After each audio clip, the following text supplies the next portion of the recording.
The fall of Constantinople is perhaps one of the most important battles of history. When the city fell, it was the final chapter of the Roman Empire. With the end of one empire came the rise of another. The Ottomans, once a small tribe from the steppe, now grew large and formidable. Slowly encroaching on the now rapidly declining Roman or Byzantine Empire, many sultans prior had taken chunks out of the ailing empire as on all sides the once mighty Byzantines was now regulated to controlling the Bosphorus Strait. However, one sultan decided it was now time to take the final piece, the most prized piece of them all. Under the rule of the young Sultan Mehmet II, who was only 18 when he came to power, despite his young age, he was a brilliant yet brutal ruler. He saw the importance of the city, thus proclaimed Constantinople shall be the official capital of his now blossoming empire. This battle was long and bloody, and like the mighty Crusades a few centuries prior, the city had a major importance for Christians across Europe. Thus, when Constantine XI called for the aid from his fellow Christian rulers, he was met with stagnation and the bare minimum. Not letting this dissuade him, he and the rest of the populace of the city fought to the very end. Men, women, children, priests, slaves, old and young all put up a valiant effort against the Ottoman Turks. The siege lasted 2 months. The Ottomans, in a last-ditch effort, would fight one last time. On May 29, 1453, the Sultan commanded a raid just past midnight. Under the light of the full moon, this would be the last full moon the Roman Empire would see. Later that day, Emperor Constantine XI commanded his troops to fight to the bitter end. Defending the city, he along with his personal guard would be slaughtered. Any remaining defenders alive would do their best to try and escape the city. Many would fail, being cut down by Turkish troops or getting hauled off into slavery. As May 29 came to an end, the city now ransacked and desolate. The only thing of note was now it flew the banner of Sultan Mehmet II and his Ottoman Empire.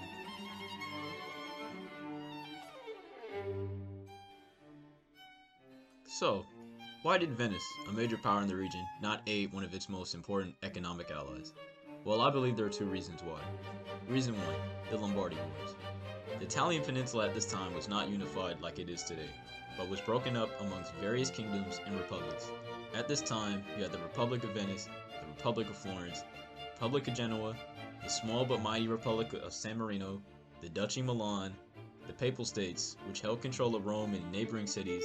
In the south, you had the Kingdom of Naples and the Kingdom of Sicily, as well as many more that were either short-lived republics or kingdoms that were devoured up by their neighbors or interlinked into the many webs of alliances that upheld the balance of power on the peninsula.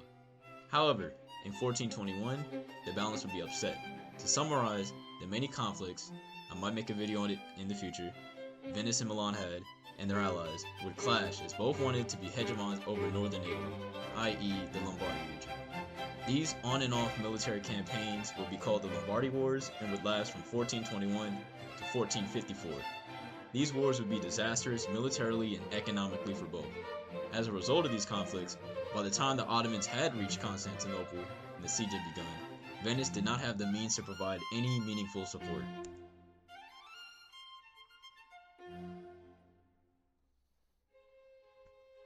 Reason 2. The Ottomans, well, they could provide better business. Venice's relationship with Constantinople was, well, let's just say very toxic. Ignoring the ransacking, occupation, and theft of some of its great works in previous centuries, for decades Venice had a strong merchant community in Constantinople. Some would even say Constantinople was the anchor and was responsible for Venetian trade and expansion into the Black Sea, and establishing trade ports in Crimea and the many Greek islands in the Aegean. So despite the very lucrative trade Venice had with the city, did the Doge and Senate believe it was worth propping up a dying empire? Well, during the long siege, there were countless Venetians who were still in the city withstanding the siege, alongside the many native citizens of the city. One of them was notable Guillermo Minotto. Please excuse my bad Italian. He was the representative for the Venetian merchants in Constantinople. He would not only write to his home city for aid, but to the many other Christian kings throughout Europe. When the letters reached Venice, the Senate wanted to send aid, but it could not do so without risking more economic hardship. Even with the speed of the Arsenale, sending a fleet would take too much time and would result in higher taxes to pay for the materials and construction. As time went on, some began to recognize the writing on the wall. Thus, many Venetians within the city decided to sneak out past Ottoman sentries. The remaining Venetians stayed to defend the city while still holding out for a proper response from the Republic. While back in Venice, the Signoria was racked with indecision as they were not sure what was the best course of action. As time went on and no sight of Venetian relief, the defenders of the city recognized it was hopeless. What the defenders didn't know was there was a Venetian fleet sailing towards the city. It was a fleet of 15 galleys, and on one of the ships was Admiral Alvis Longo and Ambassador Bartolomeo Marcello. However, many historians believe that the Senate had ordered the fleet to make many unneeded stops, and essentially advance to Constantinople as slow as possible.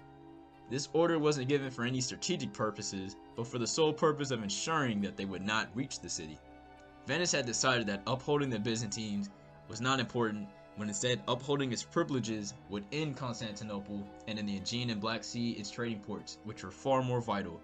As a result, once the fleet had reached the city had fallen, and Ambassador Marcello was to negotiate with the Sultan to maintain Venetian trading privileges in the city and the neighboring regions.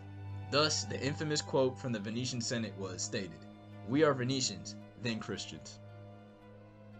So, in conclusion, was the Venetian betrayal worth it? Did their gamble work? Well, in the resulting battle, countless Venetians had lost their lives. Property that was held by the Venetians in the city was ransacked and destroyed. The rich merchants that managed to escape back to Venice returned home penniless.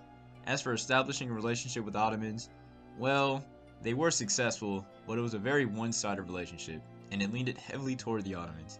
Venice would no longer be the major trading power in the Eastern Mediterranean, as now the Ottomans would be the dominant power, and as time went on, the Ottomans would solely take control of Venetian territory within the Greek islands and Eastern Mediterranean.